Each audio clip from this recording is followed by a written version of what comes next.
आप देख रहे हैं तेरे इश्क में भाग दो। बेवजह ही वो अपनी गाड़ी रास्तों पर दौड़ा रहा था। अचानक से बारिश शुरू हो गई। तब तक सक्षम ने गाड़ी घर की तरफ मोड़ दी। बारिश काफी तेज हो चुकी थी, इसीलिए सक्षम गाड़ी धीरे धीरे चला रहा था।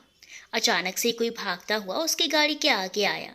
सक्षम ने एकदम से ब्रेक लगाया और गाड़ी से बाहर आया। आप यहाँ? सामने वाले को देखकर वो हैरान और परेशान हो गया। सामने दीक्षा थी। सर प्लीज़ मुझे बचा लीजिए, वो लोग मेरा पीछा कर रहे हैं। कौन लोग? और आप इस वक्त यहाँ कैसे? हुआ क्या है? सक्षम ने एक साथ कई सारे सवाल कर डाले। पहले यहाँ से चलते हैं, वो लोग पीछे आ रहे हैं। दीक्षा ने उसका हाथ पकड़कर कहा।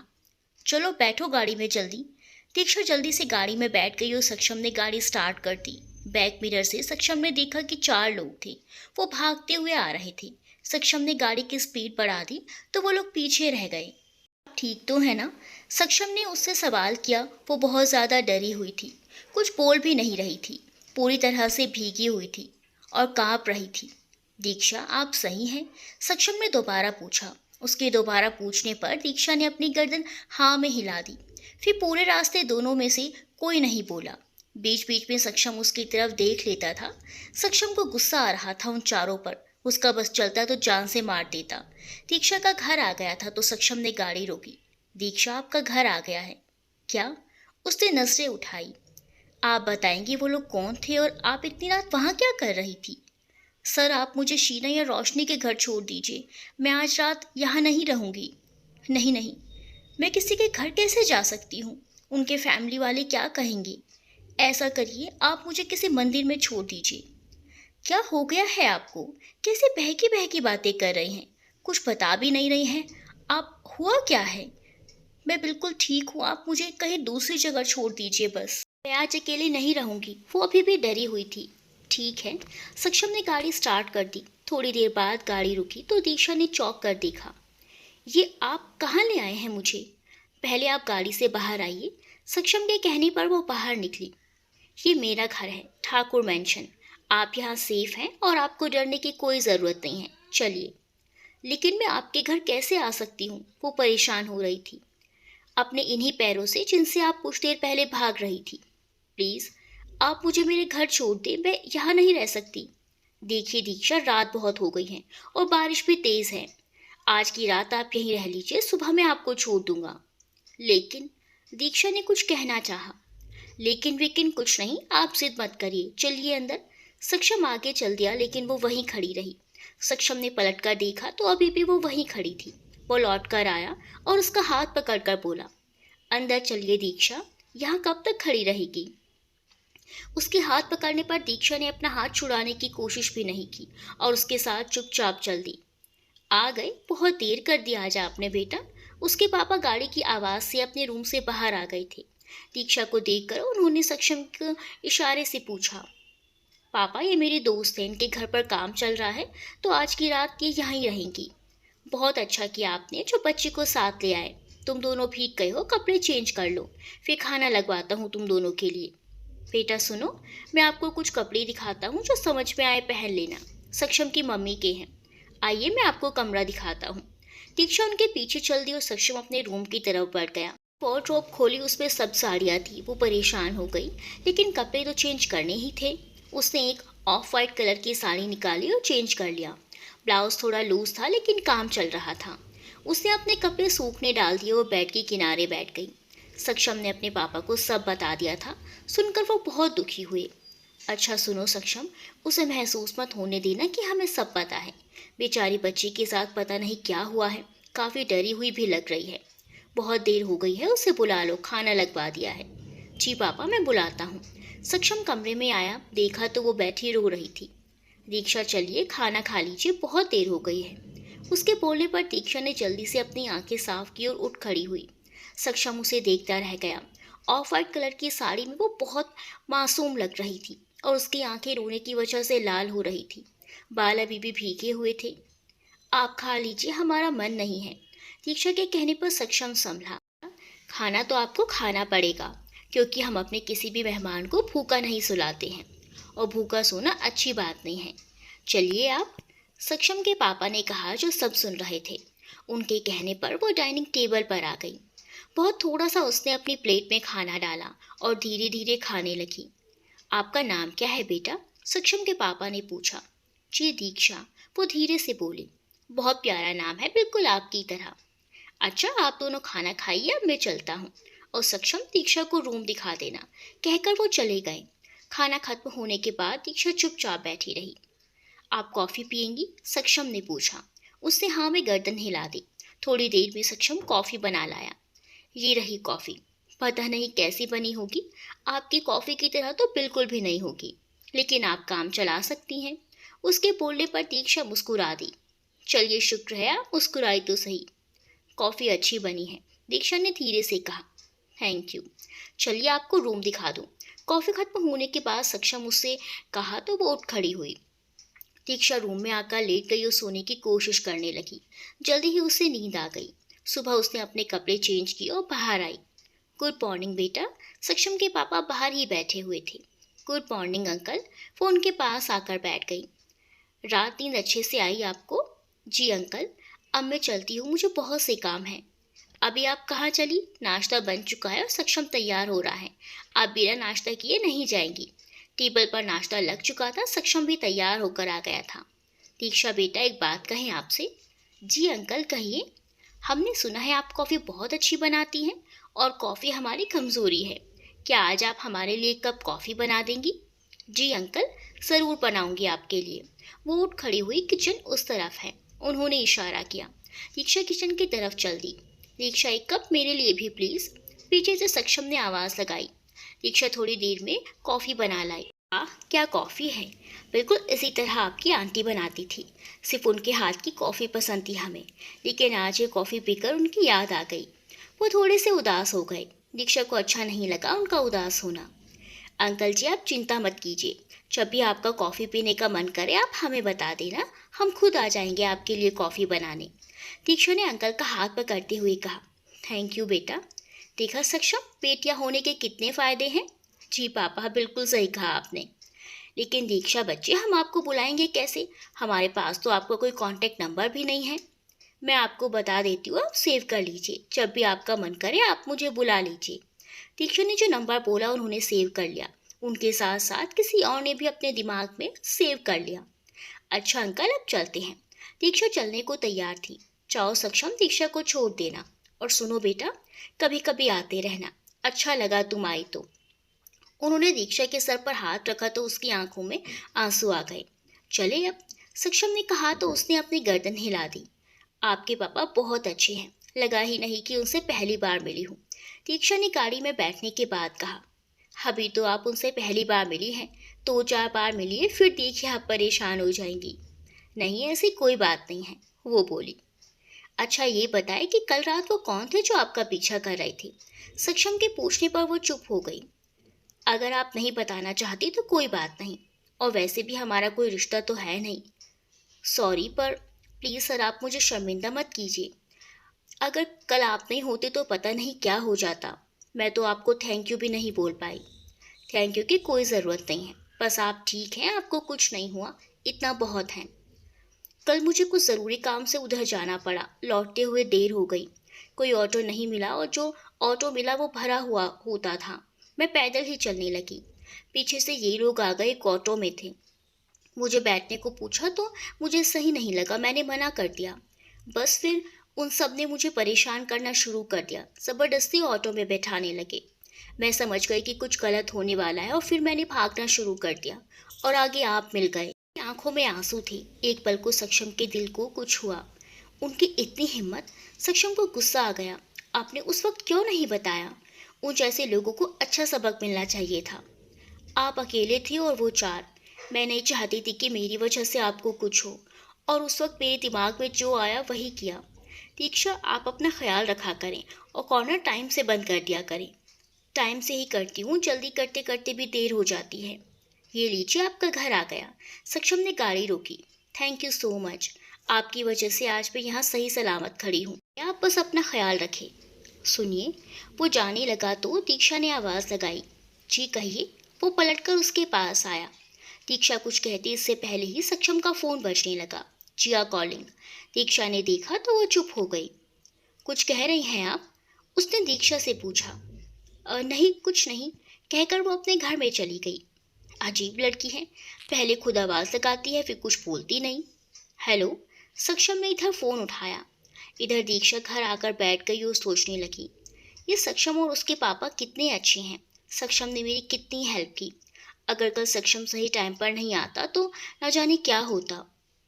और क्यों मैं उसके बारे में सोच रही हूँ। मेरा तो यकीन ही उठ गया है अच्छे लोगों से, लेकिन ना जाने क्यों दिल सक्षम के लिए सोचता है। लेकिन अगर सक्षम को मेरे बारे में सच पता चल गया तो क्या वो इन सब के बाद भी मुझसे दोस्ती करना चाहेंगे? क्या वो मेरे बारे में गलत नहीं सोचेंगे? लेकिन मुझे क्या फ़र्क पड़ता है उनके अच्छा या बुरा सोचने से? क्या करूं मैं? बार बार मेरे रास्ते में सक्षम आ जाते हैं। अब क्या होना रह गया है भगवान? अब कोई और इम्तिहान ना लेना, मुझ में अब और हिम्मत नहीं है। काश गुजरा हुआ वक्त भूल जाऊं। क्या करूं मैं? दीक्षा कुछ समझ नहीं पा रही थी कि उसका फ़ोन बजा। हेलो। दीक्षा ने फ़ोन उठाया। दिया आ जा पाएंगी? रोशनी की कॉल थी। हाँ रोशनी, तुम लोग पहले कॉर्नर खोल लेना, मैं थोड़ी देर में आऊँगी। ठीक है दी। फोन रखकर दीक्षा लेट गई और अपने अतीत में खो गई। सक्षम इधर ऑफिस पहुंच चुका था। आज को ज्यादा काम था नहीं। उसे डरी हुई दीक्षा का चेहरा बार बार याद आ रहा था। अगर कल दीक्षा को कुछ हो जाता तो। ओ गॉड, ये मैं क्या सोच रहा हूँ। अचानक से डोर नॉक हुआ तो वो संभल कर बैठ गया। कम इन, सक्षम ने कहा। हेलो सक्षम, तुम इस वक्त यहाँ क्या करती? तुमने कॉल ही नहीं उठाई। दोबारा कॉल की तो तुम्हारा नंबर नहीं मिला, इसीलिए खुद ही आना पड़ा। चिया हंसते हुए बोली। जब तुम्हारी कॉल आई थी तब ड्राइविंग कर रहा था। जैसे ही कॉल उठाई तब तक कर चुकी थी। सोचा ऑफिस जाकर कॉल कर लूंगा, लेकिन तुम्हें पता है यहाँ काम कितने होते हैं, बस भूल गया। मुझे पता था इसीलिए यहाँ चली आई। कोई ज़रूरी काम था क्या? सक्षम ने पूछा। बहुत ज़रूरी काम था। तुम तो जानते हो सक्षम, तुम मेरे बेस्ट फ्रेंड हो। हर बात तुमसे बिना शेयर किए नहीं रह सकती। क्या बात है जिया, तुम सीरियस दिख रही हो। Any problem? हाँ यार, मॉम और डैड मेरे पीछे पड़ गए हैं हाथ धोकर कि शादी कर लो, उम्र हो गई है। मेरे लिए पसंद का लड़का बता दो, वरना हम खुद कोई देख लेंगे। मैंने अभी कुछ सोचा नहीं है। अब खुद बताओ मैं क्या करूं? उसकी बात सुनकर सक्षम बहुत तेज हंसा। मैं यहाँ परेशान हूँ और तुम्हें हंसी आ रही है? कैसे दोस्त हो तुम? जिया नाराज हो गई। अरे यार, तुम पर नहीं हंस रहा हूँ, बस ये सब सुनकर हंसी आ गई। वैसे अंकल आंटी सही तो कह रहे हैं, क्या गलत है? शादी की उम्र हो गई है तुम्हारी। वैसे है कोई लड़का नज़र में तो बता दो। सक्षम, मैं तुमसे प्रॉब्लम का सोल्यूशन मांगने आई हूँ और तुम उल्टा मॉम डैड का फेवर ले रहे हो। मैं चलती हूँ, तुमसे तो बात ही करना बेकार है। फूट कर जाने लगी। अरे जिया, कहाँ जा रही हो? रुको यार, मैं तो मजाक कर रहा था। सक्षम ने उसे रोका। मैं तुम्हें क्या बताऊं, आजकल पापा भी मेरे पीछे पड़े हुए हैं कि शादी कर लो। घर सूना सूना लगता है। अब खुद बताओ मैं क्या करूं? मैं तो खुद परेशान हो गया हूं पापा की बातों से। मैं तुम्हें क्या एडवाइस दूं? एक बात पूछे सक्षम। हाँ पूछो। तुम्हें कोई लड़की पसंद है? बाल पर सक्षम की आंखों के सामने दीक्षा का चेहरा आ गया और चेहरे पर स्माइल। क्या हुआ सक्षम, तुम स्माइल क्यों कर रहे हो? लगता है कोई है, बताओ ना यार। अरे यार, ऐसा कुछ भी नहीं है। फिलहाल तो कोई नहीं है, और अगर होगी तो तुम्हें ज़रूर बताऊंगा। मैं तो यहाँ अपनी परेशानी लेकर आई थी, लेकिन तुम तो खुद परेशान हो। चलो फिर मैं चलती हूँ, बाद में मिलती हूँ। Okay bye. जिया चली गई और सक्षम काम में लग गया, और इधर दीक्षा अपने अतीत में खोई हुई थी। दीक्षा बहुत छोटी थी जब उसके मम्मी पापा की एक्सीडेंट में डेथ हो गई थी। दीक्षा बच गई थी। उसके चाचा उसे अपने साथ अपने घर ले आए। उनके दो लड़कियां थी, दोनों ही दीक्षा से बड़ी थी। एक 2 साल बड़ी सुमन और एक 4 साल बड़ी पूनम। और चाची बहुत तेज थी। शुरू शुरू में तो दीक्षा अपने मम्मी पापा को याद करके रोती रहती थी, लेकिन कब तक रोती। दोनों बहनें स्कूल जाती, लेकिन दीक्षा घर पर ही रहती थी। उसे भी स्कूल जाना पसंद था, लेकिन चाची कहती कि क्या ज़रूरत है स्कूल जाने की। चाचा जी, मुझे भी स्कूल जाना है। दीक्षा ने उनसे कहा। ठीक है बेटा, तुम्हारा एडमिशन करवा देंगे। क्या ज़रूरत है पढ़ने की? घर के काम सीखेगी तो कल को काम आएगा। चाची ने ये कहकर मना कर दिया। कोई बात नहीं शीला, बच्ची का मन है तो इसको पढ़ने दो। कल ही पास के स्कूल में एडमिशन करवा दूंगा। अगर किसी को पता चला कि हमारी दोनों बेटियां पढ़ रही हैं और दीक्षा नहीं पढ़ती है तो लोग क्या कहेंगे? और क्या तुम्हें पता है कि जब ये 18 साल की हो जाएगी तो भैया की सारी जायदाद दीक्षा को ही मिलेगी। इसमें फ़ायदा तो हमारा ही है, चाचा ने हंसते हुए कहा। अरे तो पहले क्यों नहीं बताया? ये सब ठीक है, कल करवा देना इसका एडमिशन, चाची ने कहा। दीक्षा की समझ में सिर्फ इतना आया कि कल से वो भी स्कूल जाएगी। वो बहुत खुश थी, लेकिन उसकी खुशी थोड़ी टाइम की थी। दीक्षा स्कूल जाने लगी और दिल लगाकर पढ़ने लगी। जैसे जैसे वो बड़ी होती गई, उस पर घर के कामों की जिम्मेदारी भी आती गई। स्कूल से आने के बाद उसकी दोनों बहनें खा पी कर खेलने में या टीवी देखने में लग जाती थी और उसे काम में लगना पड़ता था। धीरे धीरे दीक्षा को सब समझ में आने लगा कि उसकी चाची उसे मजबूरी में रख रही है, लेकिन वो करती भी क्या, कोई और था नहीं उसका।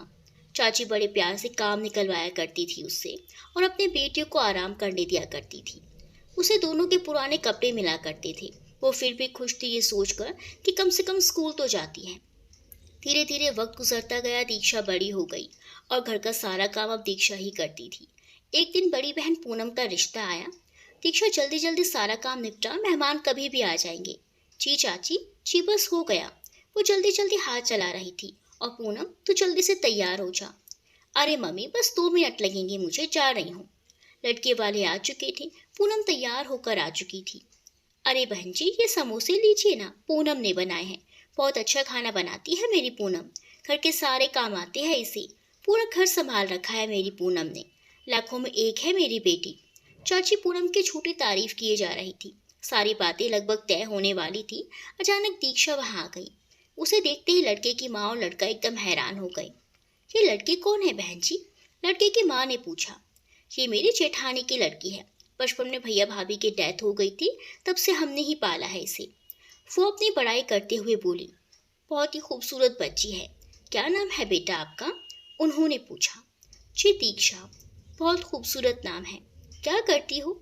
जी पढ़ती हूँ, उसने जवाब दिया। दीक्षा, जाओ देखो कमरे में फोन बज रहा है, किसका है देखो तो। चाची ने उसे वहां से हटा दिया।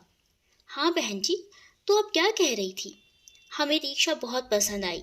वैसे पूनम भी ठीक है, लेकिन दीक्षा हमें पसंद है। क्या आप उसका रिश्ता मंजूर करेंगी? माफ करना बहन जी, दीक्षा भी बहुत छोटी है। तो ठीक है, हम लोग आपको सोच कर जवाब देंगे। मेहमान चले गए और चाची और पूनम का पारा चढ़ गया।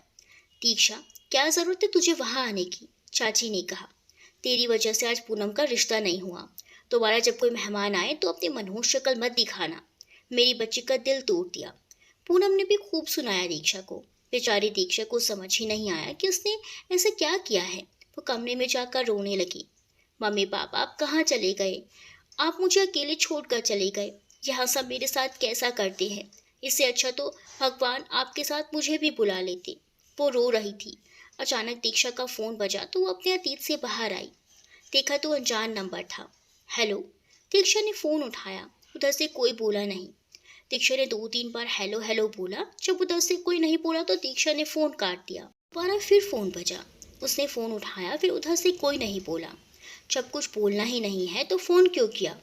दीक्षा ने गुस्से में बोलकर फोन काट दिया। दीक्षा का फिर फोन बजा। उसने देखा कोई दूसरा नंबर था। हेलो। उसने फोन उठाया।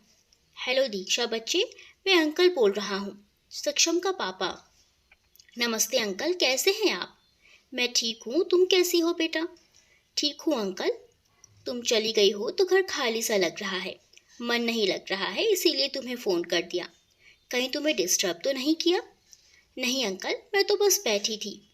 अच्छा अंकल, अभी थोड़ी देर पहले भी क्या आपने कॉल की थी किसी और नंबर से? दीक्षा ने पूछा। नहीं बेटा, मैंने तो अभी पहली बार ही की है और तुमसे बात हो गई। क्यों, क्या हुआ? कोई परेशानी है क्या? मुझे बताओ। नहीं अंकल, कोई परेशानी नहीं है। शायद किसी से गलती से मेरा नंबर मिल गया होगा। बेटा, कोई भी परेशानी हो तो बेझिझक बताना। जी अंकल, ज़रूर। और आप भी अपना ख्याल रखा करें। थोड़ी देर बात करके दीक्षा ने फ़ोन रख दिया।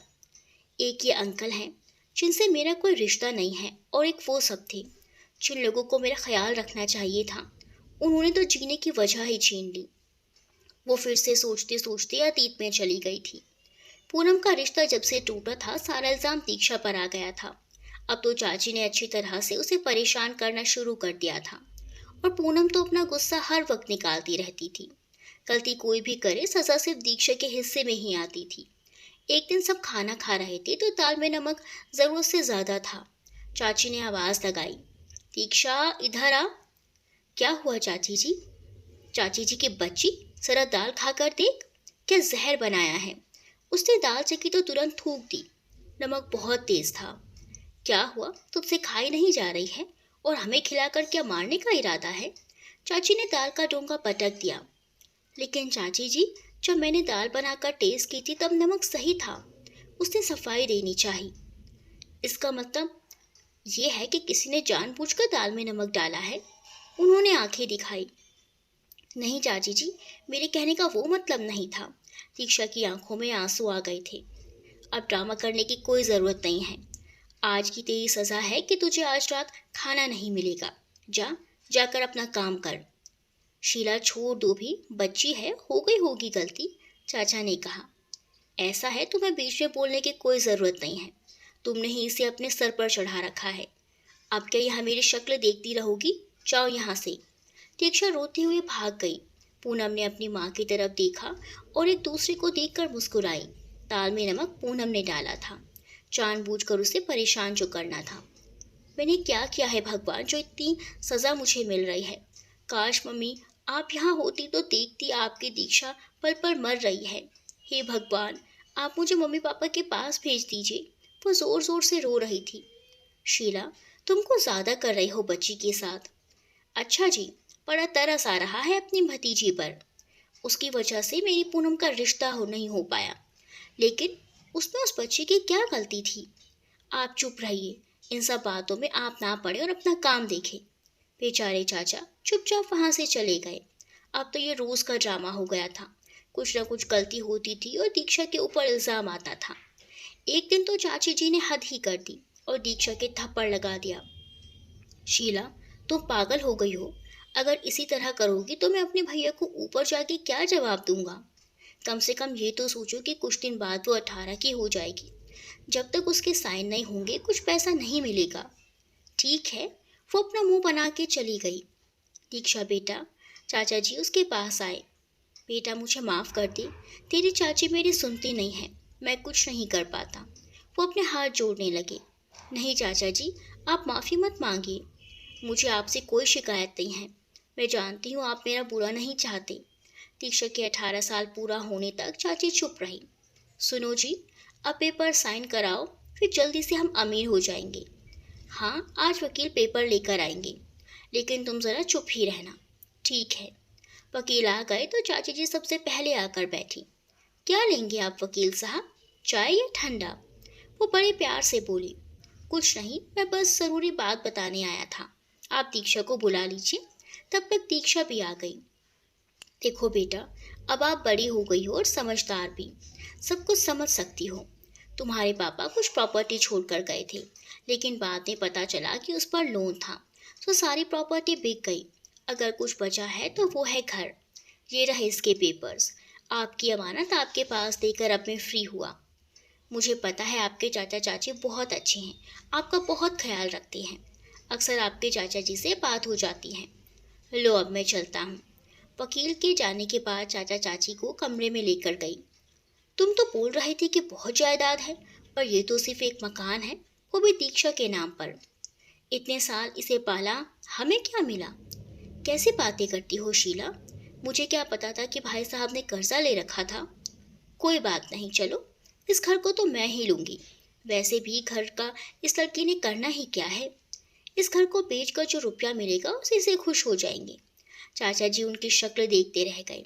दीक्षा से बड़े प्यार प्यार से उन्होंने घर के पेपर पर साइन करवा लिए और वो बेचारी समझी कि चाची को उससे प्यार है। अब तो उसका और बुरा हाल कर दिया था, कॉलेज भी बंद करवा दिया था। चाचा जी बीमार पड़ गए थे तो वो कुछ बोल भी नहीं सकी। चुपचाप घर के काम करती और चाचा जी का ख्याल रखती। मुझे माफ़ कर दे बेटा, मैं तेरे लिए कुछ नहीं कर पाया। तुझे इस हाल में देखता हूँ तो बहुत बुरा लगता है। चाचा जी आप ऐसा क्यों कह रहे हैं? इसमें आपकी कोई गलती नहीं है, मेरा नसीब ही खराब है। आप दवाई ले और आराम करें। सुनो, दीक्षा के लिए एक रिश्ता आया है। एक दिन चाची ने बम फोड़ा, लेकिन दीक्षा भी बहुत छोटी है। अभी तो पूनम और सुमन बैठी है उससे बड़ी। पूनम और सुमन की छोड़ो, उनके लिए जब आने होंगे तब रिश्ते आ जाएंगे। बहुत पैसे वाले लोग हैं, खुद चलकर उन्होंने दीक्षा के लिए रिश्ता मांगा है। कौन लोग हैं, कैसे हैं और तुम्हें पता है अभी मैं बीमार हूँ, मैं कुछ कर नहीं सकता। अजी आपको कुछ करने की ज़रूरत नहीं है। वो तो एक जोड़ी कपड़े में तैयार है दीक्षा के लिए, लेकिन उन्हें जल्दी शादी करनी है। तुमने दीक्षा से पूछा? उससे क्या पूछने की ज़रूरत पड़ गई? हमने पाला है उसे, क्या उसका बुरा चाहेंगे? वैसे भी मेरे जानने वाले हैं, मैं तो पूनम की शादी करवा देती उससे, लेकिन उन्होंने तो दीक्षा को ही मांगा है। एक बार तुम दीक्षा से पूछ लो फिर भी। ठीक है, मैं जाकर बात करती हूँ, कहकर वो चली गई। हे भगवान, इस बच्चे का नसीब अच्छा कर देना। उन्होंने लेटे लेटे उसके लिए दुआ की। दीक्षा, मैंने तुम्हारे लिए एक लड़का देखा है, अच्छे घर का है, उससे तुम्हारी शादी है अगले हफ्ते। क्या चाची, क्या कहा आपने? वो हैरान परेशान थी चाची की बात सुनकर। क्या कहा तुमने, सुना नहीं? चाची जी, मैं अभी शादी नहीं करना चाहती, उसने धीरे से कहा। देखो दीक्षा, इससे ज़्यादा हम तुम्हें नहीं रख सकते। तुम्हें पता है तुम्हारे चाचा जी भी बीमार हैं, कहाँ से होगा घर का खर्चा? मैंने तुमसे पूछा नहीं है, बताया है कि शादी करनी है तुम्हें, और अगर तुम्हें शादी नहीं करनी तो इस घर से जा सकती हो।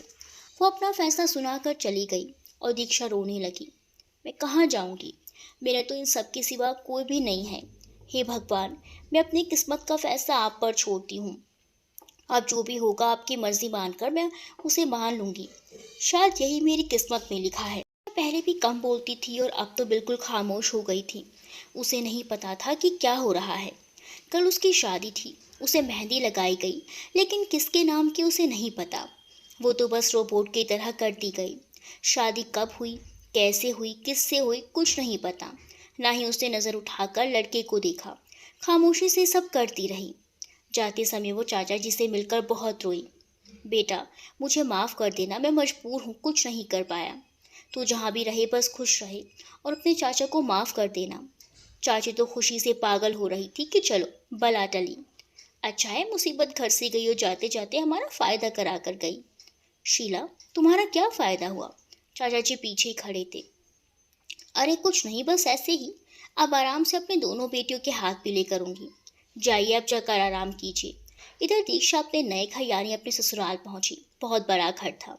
क्या रस्में हुई क्या नहीं वो सब गायब दिमाग से करती रही। रात में उसे कमरे में बिठा दिया गया।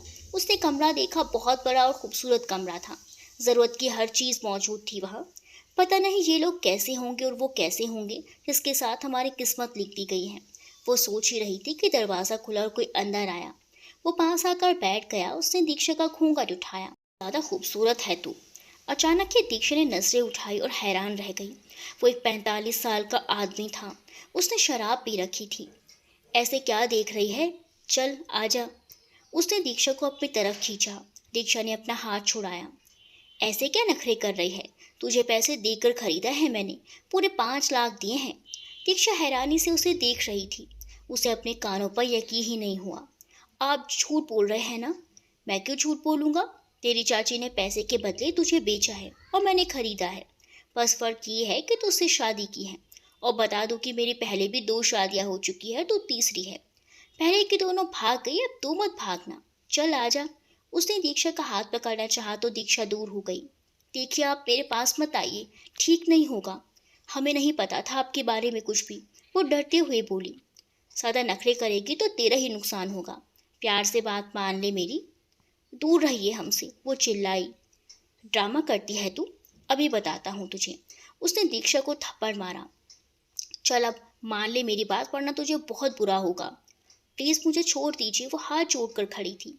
लगता है तू ऐसे नहीं मानेगी। उसने दीक्षा को पीटना शुरू कर दिया और जब तक थक गया तो बिस्तर पर गिर गया और बेसुध हो गया। दीक्षा कोने में बैठकर रोती रही। उसका पूरा जिस्म दर्द कर रहा था। चाची जी, आपने मेरे साथ ऐसा क्यों किया? मैंने तो अपना सब कुछ आपको दे दिया था। किस बात की सज़ा दी है आपने मुझे?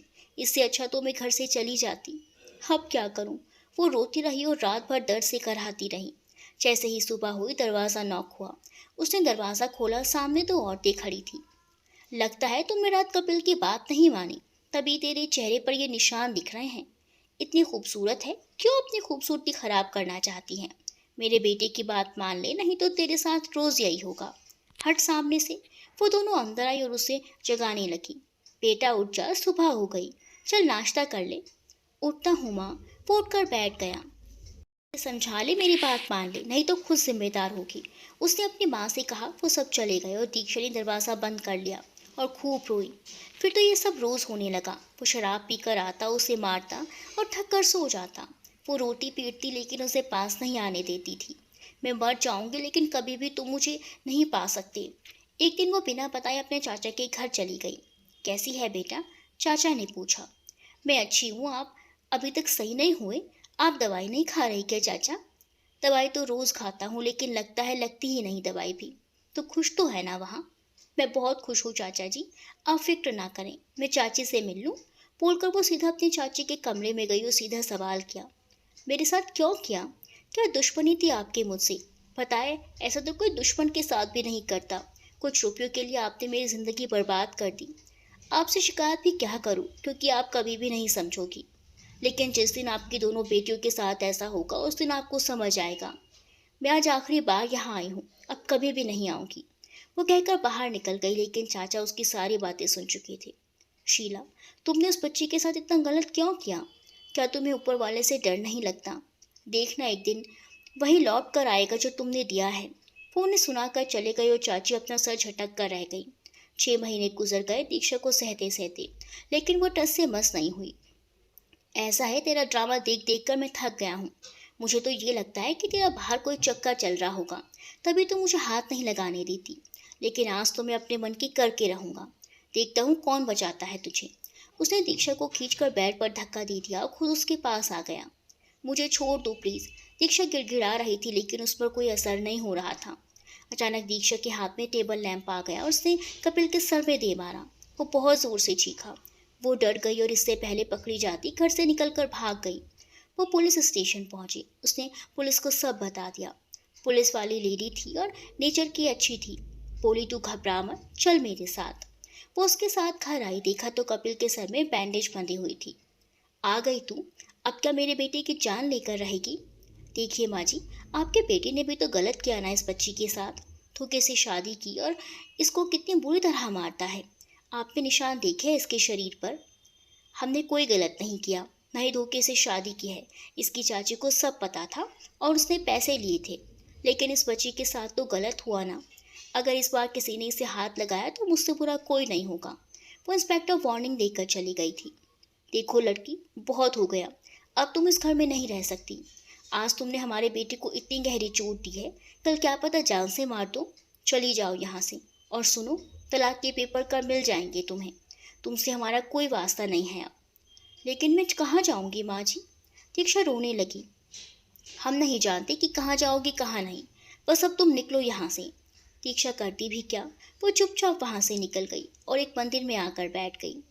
बताओ भगवान, अब कहाँ जाऊँ मैं? वो वहीं बैठकर रोने लगी। क्यों रो रही हो बेटा, कोई परेशानी है क्या? पुजारी जी आकर बोले।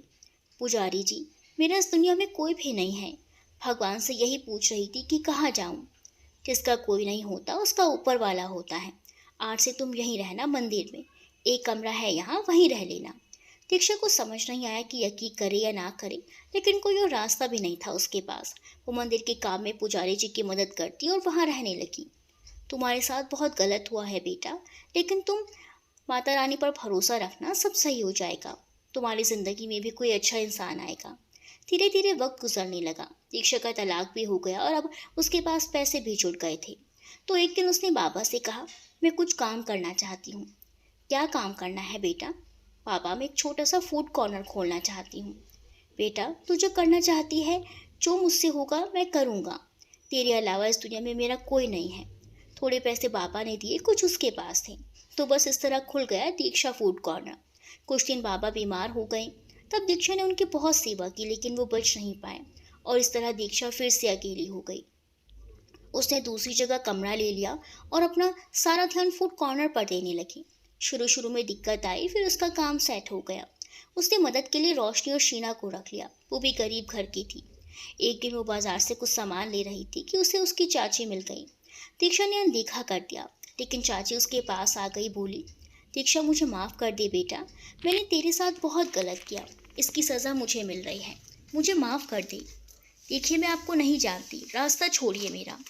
मुझे पता है मैंने तेरे साथ बहुत गलत किया। मैं माफ़ी मांगने तेरे ससुराल भी गई थी, लेकिन मुझे पता चला कि उन्होंने तुझे घर से निकाल दिया है। मैं सब भूल गई हूँ और आपको भी। अब आपसे मेरा कोई रिश्ता नहीं है। एक बार मेरी बात सुन ले बेटा। बोलिए क्या कहना है आपको। तेरे साथ मैंने बहुत गलत किया, उसकी सज़ा मुझे मिल चुकी है। मैंने पूनम की शादी जिस लड़के से की थी वो पहले से ही किसी और लड़की के चक्कर में था। पैसे के चक्कर में उसने पूनम से शादी की और 2 महीने बाद छोड़ दिया और सुमन किसी लड़के के साथ भाग गई और तेरे चाचा जी हमेशा के लिए बिस्तर पर लग गए हैं। मुझे मेरी गलतियों की सज़ा मिल चुकी है। बस एक बार तो मुझे माफ़ कर दे। सब सुनकर दीक्षा को बहुत बुरा लगा, लेकिन वो अब चाची से कोई मतलब नहीं रखना चाहती थी। इस दुनिया ने उसे बहुत कुछ सिखा दिया था बहुत कम उम्र में। एक बार अपने चाचा से मिल ले, तुझे ही याद करते रहते हैं। मुझे माफ़ कीजिए, मैं अब किसी से नहीं मिल सकती। वो जाने लगी। दीक्षा बस एक बार तेरे आगे हाथ जोड़ती हूँ। अच्छा ठीक है चलिए। वो उनके साथ घर चली गई। आप यहाँ कहाँ जा रही हैं? घर का रास्ता तो दूसरा है। वो घर बिक गया है, अब किराए के घर में रहते हैं। मुझे तो हैरान रह गई। छोटा सा 2 कमरों का मकान था वो। देखिए कौन मिलने आया है आपसे।